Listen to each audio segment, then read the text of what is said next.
समन्ता चक्रवालेषु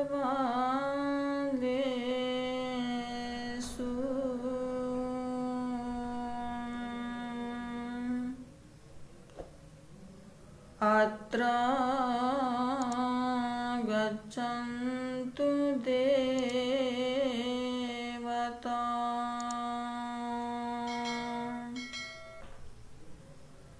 सद्धम्मं मुनिराजस्य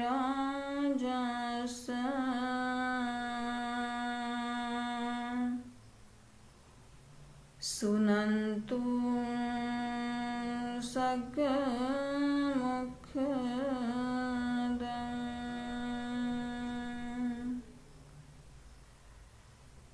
धम्मश्रवणकालो अयं भदन्ताम्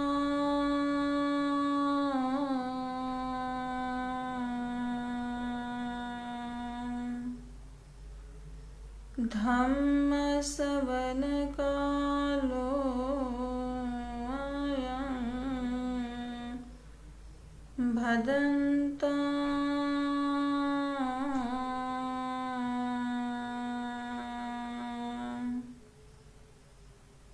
धम्मश्रवणकालो अयं भदन्ताम्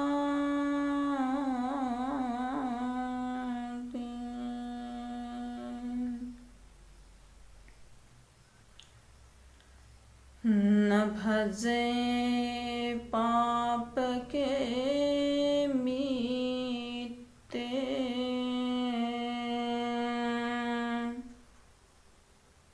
न भजे पूरे साध में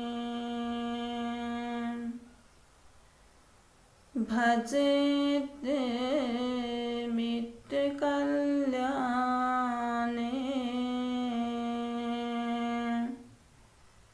भजे थे पूरी सत्य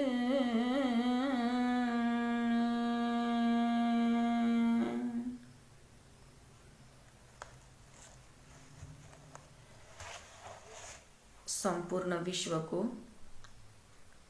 जिन्होंने सुख शांति का संदेश दिया, उन अरहत सम्यक संबुद्ध को त्रिवार अभिवादन करती हूँ तथा उनका सद्धम्म सदा ही पावन पूजित भिक्खु भिक्खुनी संघ को भी त्रिवार अभिवादन करती हूँ। परम पूज्य बोधिसत्व डॉक्टर बाबा साहब अम्बेडकर जैसे सभी महापुरुषों के विचारों को भी त्रिवार अभिवादन करती हूँ। सभी श्रद्धा संपन्न, शील संपन्न उपासक उपासिकाएं आप सभी को मंगल कामनाएं देती हूँ, शुभकामनाएं देती हूँ।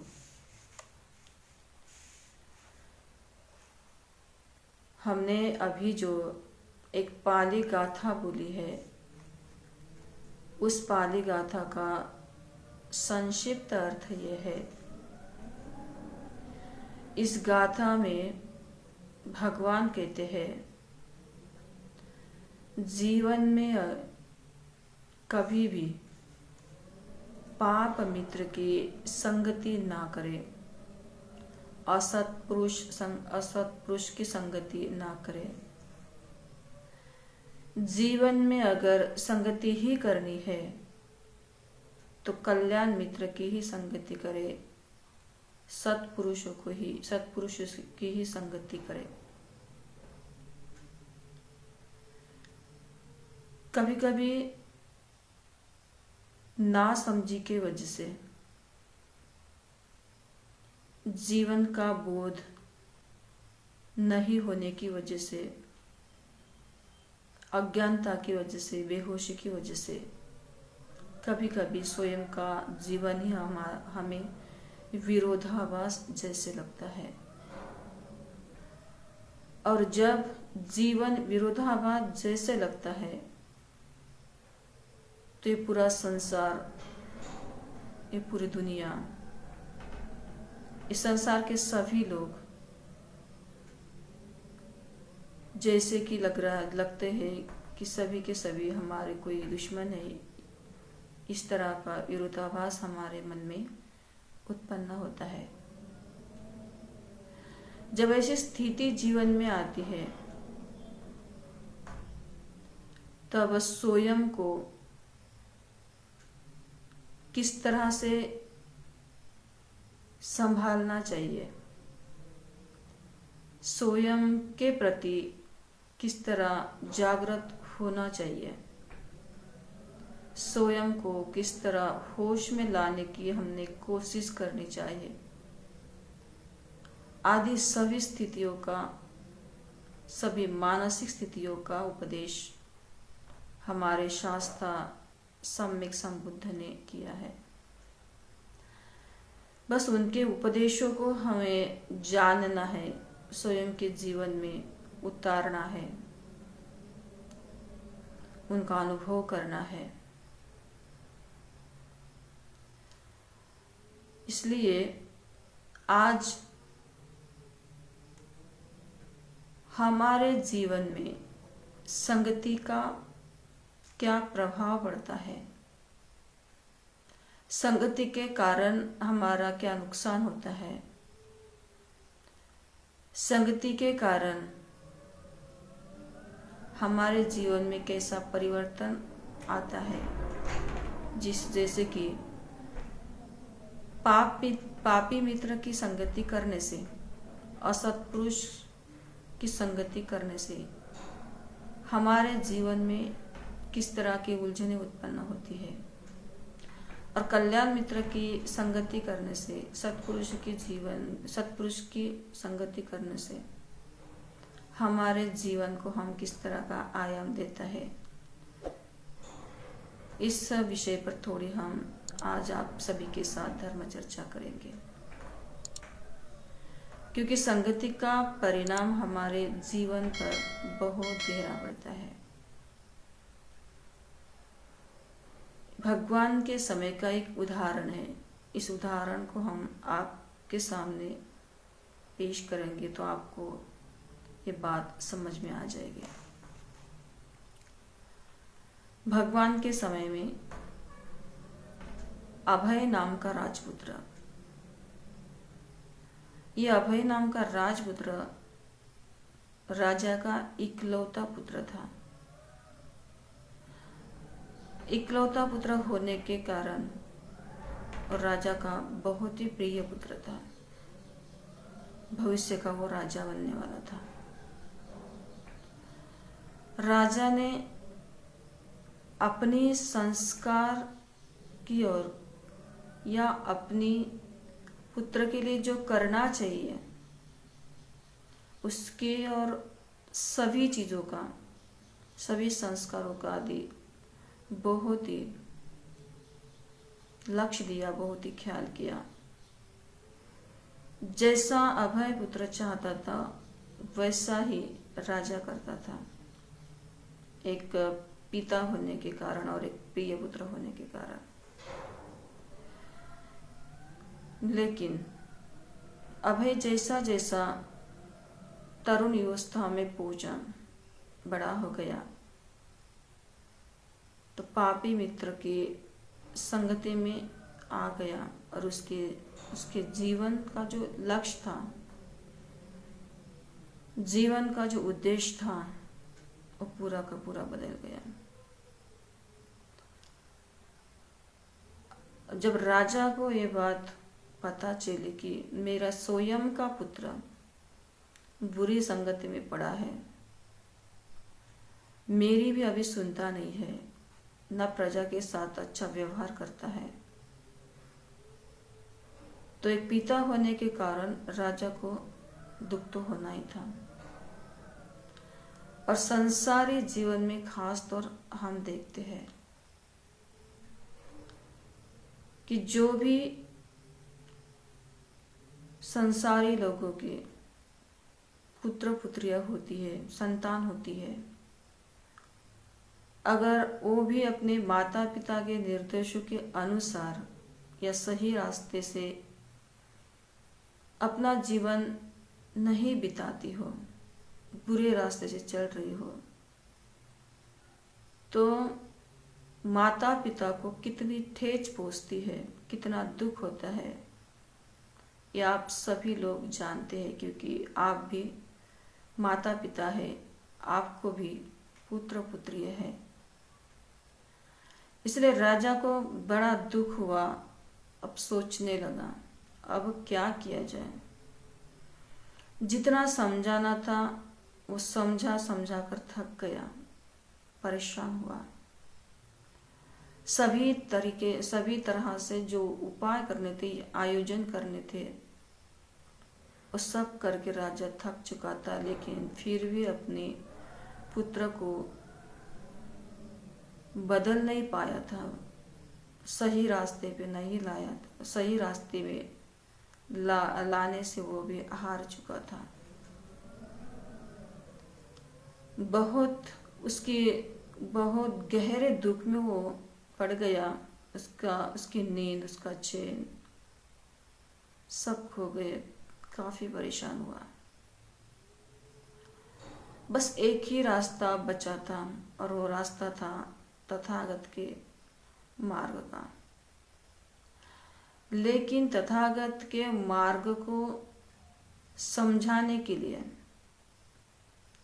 या तथागत का मार्ग अगर उसे समझाना है तो किस तरह से समझाया जाए, क्योंकि राजा सोचने लगा कि मैं इसे कितना भी समझाऊं तो भी इस रास्ते पर वो, तो भी इस मार्ग पर चलने वाला नहीं है।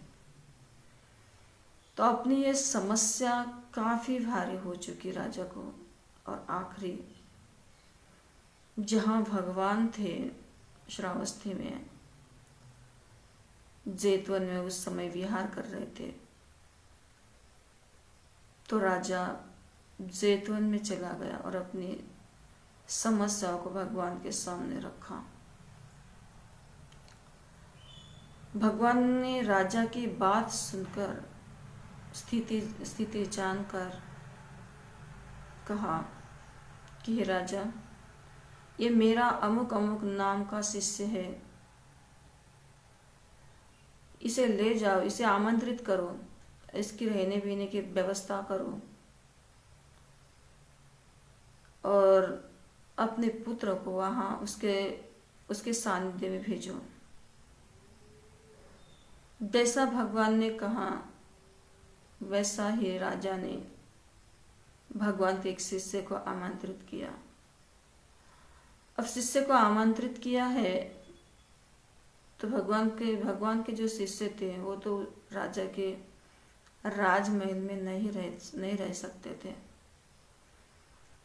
तो राजा ने जो अपना एक उद्यान था, जो एक बगीचा था, बहुत अच्छा गार्डन था, एक बहुत अच्छा अपना वन था, तो उसमें एक बहुत अच्छे विहार का निर्माण किया और भगवान के शिष्य को दान करके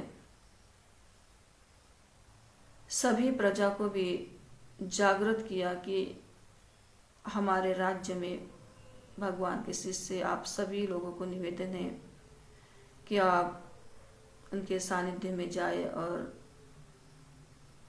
धर्म की शिक्षा ग्रहण करे, धर्म को धारण करे, आदि आदि। अब राजा ने अपने पुत्र को भी कहा कि बेटा जाओ, भंते के पास जाओ, भंते बहुत अच्छे उपदेश देते हैं। तो अभय पुत्र कहने लगा, मुझे किसी भंते की ना जरूरत है ना किसी लोग की, मैं जैसा हूँ वैसा ही ठीक हूँ। पूर्णिमा आती थी तो राजा कहता था, कोई प्रवचन का आयोजन रहता था तो भी राजा अपने बेटे को कहता था, पुत्र को कहता था, जाओ बेटा भंते के पास। लेकिन अभय राजी नहीं होता था। लेकिन फिर भी राजा ने आस नहीं छोड़ी, क्योंकि भगवान के प्रति धर्म के प्रति, संघ के प्रति उस राजा की बड़ी श्रद्धा थी, बड़ा भावुक था और बड़ा एक निष्ठ राजा था, क्योंकि एक आस्था थी, आज नहीं तो कल मेरा पुत्र इस धर्म के मार्ग पर जरूर चलेगा, मैंने अपना प्रयास जारी रखना है। बस ये मन में दृढ़ विश्वास करके राजा हमेशा अपने पुत्र को कहता था कि जाओ बेटा भंते के पास। तो एक साल का समय गुजर गया लगभग। इस एक साल में राजा ने कतई तक अपना प्रयास पीछे नहीं हटाया या कोई कमी नहीं छोड़ी थी। जैसा ही समय मिलता, जैसा ही कोई प्रवचन का आयोजन होता, पूर्णिमा आदि का उपोत्सव आता, तो राजा अपने बेटे को कहता रहा कि जाओ बेटा, आज तो जाओ, सभी लोग जा रहे, तुम भी जाओ। तो एक दिन अभय पुत्र ने सोचा कि मैं आज कम से कम एक साल हो गया, मेरे मना कहने के बावजूद भी मेरे पिताजी मुझे हमेशा कहते कि भंते के पास जाओ, भंते के पास जाओ, ऐसा क्या रखा है भंते में। तो चलो आज सिर्फ भंते क्या है थोड़ा जाकर ही देखे। तो एक दिन जैसा ही राजा ने कहा कि बेटा जाओ भंते के पास, तो अभय पुत्र ने कहा ठीक है, मैं आज चला जाता हूँ। पुत्र के शब्द सुनकर राजा बड़ा आनंदित हुआ, क्योंकि उस राजा का विश्वास था आज अगर मेरा पुत्र भंते के पास जाता है तो कुछ ना कुछ तो एक अनूठी घटना घटने वाली है, मेरे बेटे के जीवन को जो बदलने वाली होगी। ये मन में विश्वास जागा, श्रद्धा जागी, भाव जागा और अभय पुत्र उस दिन भंते के पास चला गया। दिन तो बीत गया था, लेकिन शाम का समय था।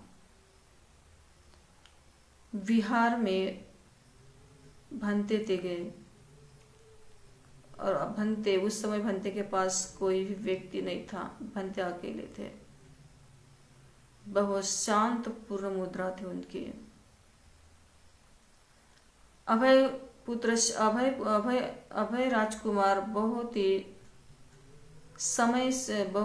देरी से पहुंचा। शाम का समय था, लेकिन विहार का वातावरण बहुत ही अच्छा था, शांत था। भंते के पास गया और थोड़ा दूरी पर ही खड़ा रहा। अभय का पोशाक देखकर भंते ने पहचान लिया कि राजा का पुत्र है, और जिस राजा ने इतने बड़े विहार का निर्माण किया है और जो राजा की ख्वाहिश है, जिसके लिए मुझे यहाँ आमंत्रित किया है, तो ये एक साल के बाद यहाँ पहुँच गया है। तो अभी खड़ा है अभय राजकुमार, खड़े हुए राजकुमार को उपदेश करने की स्थिति नहीं है, ये भंते ने जानी और बड़े प्यार से, बड़े प्रेम से अभय राजकुमार को आवाज दी, बेटा इतने खड़े दूर क्यों हो, आप मेरे नजदीक आ जाओ। भंते की मधुर आवाज सुनकर अभय राजकुमार को लगा भंते तो अच्छे हैं, लेकिन उन्होंने व्यक्त नहीं किया, वो मन ही मन कहने लगा, सोचने लगा। अभय राजकुमार भंते के पास गया, नजदीक गया, तो भंते ने फिर से कहा, बेटा खड़े किए हो, बैठ जाओ। वो बैठ गया और बैठा ऐसा कि भंते के तरफ उसने अपनी पीठ की और दूसरी तरफ अपना मुंह किया। अब आप लोग बताइए, सोच सकते हैं कि अभय राजकुमार की पीठ को तो उपदेश नहीं किया जा सकता था। भंते बड़े विद्वान थे, चित्त की अवस्था जानते थे। भंते ने सोचा अब इस राजपुत्र को, राजा के पुत्र को उपदेश करने का समय तो नहीं है, क्योंकि वो उपदेश सुनने में उसकी स्थिति नहीं है, मन नहीं है और ग्रहण नहीं कर पाएगा। फिर से भंते ने कहा कि बेटा ऐसे क्यों बैठे हो, मेरी तरफ मुंह करो। तो अभय ने भंते की तरफ मुंह कर दिया। उसको उपदेश करना फिजूल है, इस सोचकर भंते ने कहा चलो बेटा हम थोड़ी इस बगीचे में सैर करेंगे, थोड़ा घूमेंगे, देखो कितना अच्छा वातावरण है। तो अभय राजकुमार भंते के साथ अब थोड़ा टहलने लगा, चलने लगा। दोनों साथ में थे। चलते चलते बहुत अच्छे फूल खिले थे, बहुत अच्छा वातावरण था, प्रसन्न वातावरण था। चलते चलते एक नीम का पौधा भंते ने देखा और सोचा हो सकता है इस राजकुमार को जगाने के लिए ये नीम का पौधा भी काम करेगा, तो क्यों ना थोड़ा इसे काम के तौर पर, थोड़े सवाल के तौर पर इसे बातचीत किया जाए। इस सोचकर भंते उस नीम के पौधे के पास खड़े हो गए। उसके साथ अभय राजपुत्र भी था। नीम के पौधे को देखकर भंते ने अभय राजपुत्र से कहा बेटा अभय, एक मेरा छोटा सा काम करो, ये जो आपको छोटा पौधा दिख रहा है उसके 3-4 पत्ते मुझे तोड़ कर दे दो। अभय ने सोचा इस पौधे के पत्ते को तोड़ना कौन सी बड़ी बात है, ये तो चंद मिनट में, चंद सेकंड में काम कर सकता हूँ। तो अभय राजपुत्र ने उस नीम के पौधे से 3-4 पत्ते तोड़े और भगवान भंते को दे दिए। भंते ने कहा अभय तू कितना अच्छा लड़का है, तो कितना अच्छा पुत्र है और कितना आज्ञाधारी है, जैसा मैंने कहा वैसा ही आपने कहा किया, सच में तू बड़ा बहुत अच्छा राजपुत्र है। जब किसी मूर्ख को हम उसके मुंह पर प्रशंसा करेंगे तो उसको अच्छा लगता है, उसी तरह की अवस्था अभय राजपुत्र की हुई। राजपुत्र ने सोचा भंते तो बहुत अच्छे हैं।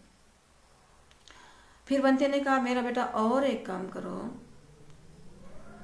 कि ये जो आपने नीम के या इस पौधे के पत्ते तोड़े हैं, तो इस पत्ते में से 2-3-4 पत्ते में से 1-2 पत्ते जो है थोड़े मोड़े चबा कर दिखाओ, खा कर दिखाओ और बताओ इसकी टेस्ट कैसी है। अभय राजपुत्र को नीम के पौधे की कोई जानकारी नहीं थी। वो नहीं जानता था कि ये कड़वी होगी या अच्छी होगी या बुरी होगी। उन्होंने 2-4 पत्तों में से 1-2 पत्ता अपने मुंह में डाल दिया और चबाने लगा। जैसा ही चबाने लगा उसे बहुत कड़वी लगी, बहुत कड़वा अनुभव हुआ। जैसा ही कड़वा अनुभव हुआ उसे बहुत गुस्सा आ गया। जैसा ही गुस्सा आ गया, क्रोध जगा, तो उसी क्रोध में, उसी गुस्से में अभय राजपुत्र ने ना आगे देखा ना पीछे देखा, झट से उस नीम के पौधे को उखाड़ कर फेंक दिया। भंते ने फिर से सवाल किया बेटा इस पौधे को आपने क्यों उखाड़ दिया, क्या बिगाड़ा था तुम्हारा? तो अभय राजपुत्र ने कहा कि भंते इसके पत्ते दो पत्ते मैंने चबाए हैं तो इतने कड़वे हैं कि पूछो ही मत। अगर इस पौधा बड़ा हो जाएगा, उसका पेड़ बन जाएगा और जो लोग इसके पत्ते चबाएंगे, खाएंगे, तो लोगों को भी काफी कड़वा अनुभव होगा। लोगों को कड़वा अनुभव नहीं होना चाहिए, इसलिए मैंने इस पौधे को ही उखाड़ दिया ताकि वो बढ़ ना सके। तो भंते ने कहा, बेटा तुम कितने अच्छे हो और लोगों के बारे में कितनी अच्छाई के बारे में आप सोचते हो कि लोगों को कोई तकलीफ ना हो, लोगों को कोई परेशानी ना हो, इसीलिए आपने झट से इस नीम के पौधे को उखाड़ कर फेंक दिया। बेटा अच्छा है कि जो आपके भीतर, आपके मन में जो बुरी संगति का पौधा बढ़ चुका है, पेड़ बढ़ चुका है, जिसके कारण आपके पिता भी परेशान है, आपकी प्रजा भी परेशान है, जिसके कारण आपके पिता को भी तकलीफ हो रही है, आपकी माता को भी तकलीफ हो रही है, आपकी प्रजा को भी तकलीफ हो रही है। क्यों ना बेटे इस नीम की पौधे की तरह आप अपने मन में बड़े हुए उस बुरे संगति के पेड़ को भी उखाड़ कर फेंक दे। अपने मन को जो आपने आज तक दूषित किया है, क्यों ना बेटे उस मन को साफ करे, विकार को उखाड़ कर फेंके और मन साफ करके, मन पवित्र करके एक अच्छा सा जीवन आप बिताए। तो एक अच्छे लोगों की आप संगति करे, सत्पुरुषों की संगति करे तो आपका जीवन तो मंगलमय होगा ही, साथ में आपके पिता को जो सुख मिलने वाला है, आपके माता को जो सुख मिलने वाला है, आपके प्रजा को जो सुख मिलने वाला है, उसका शब्दों में बयान नहीं किया जा सकता। बेटा जिस तरह इस नीम के पौधे को आपने उखाड़ कर फेंक दिया, उसी तरह आप अपने मन में जो भी विकारों का बहुत बड़ा पेड़ आपने बड़ा किया है, उसे संभाला है, उसे भी उखाड़ कर फेंक दो और अपने जीवन को बदलो, मन को बदलो, सही रास्ते पर मन को ले आओ, जागो, अपने प्रति जागो, स्वयं के प्रति जागो, अपने जीवन के प्रति जागो, होश में आओ बेटा। ये जो बेहोशी आप में समाई हुई है, उस बेहोशी को छोड़ दो, क्योंकि इस बेहोशी में आपका कभी भी कोई भी फायदा नहीं होगा, अपितु आपका नुकसान ही होगा, आपका जीवन व्यर्थ जाएगा। भंते का ये उपदेश सुनकर अभय राजपुत्र शोक में पड़ गया और सोचने लगा, भंते जो भी कह रहे हैं ये बात तो बिल्कुल सही है, क्योंकि बचपन से लेकर आज तक मेरे माता पिता, मेरी प्रजा मुझसे कितनी प्यार करती है, कितनी प्रेम करती है। मेरे माता पिता ने मुझे कितनी प्यार से आज तक संभाला है, लेकिन एक मैं हूँ कि बुरे मित्र के संगति में आकर ना उसकी आज्ञा के पालन करता हूँ और ना उसके सुख दुख के बारे में सोचता हूँ, ना किसी के बारे में सोचता हूँ। मैं तो अपनी ही मनमानी करते करते आज तक जी रहा हूँ, तो यह अच्छी बात नहीं है। मैंने स्वयं को बदलना चाहिए और मैं ये सोचकर अब उसके इतने पुण्य कर्म थे, उसी पुण्य कर्म के कारण उस भंते के उपदेश से उसका होश जागृत हुआ और स्वयं के प्रति जाग गया और भंते की शरण में जाकर कहने लगा कि भंते मुझे क्षमा करें। आज तक मैंने कभी भी अपने माता पिता के नहीं सुने, अपनी प्रजा के बारे में भी नहीं सोचा था, लेकिन आपका ये उपदेश सुनकर मेरे मन में जो भी आज तक बुरी संगति का, अज्ञान का जो भी अंधकार था वो मिट चुका है। भंते आप धन्य हैं।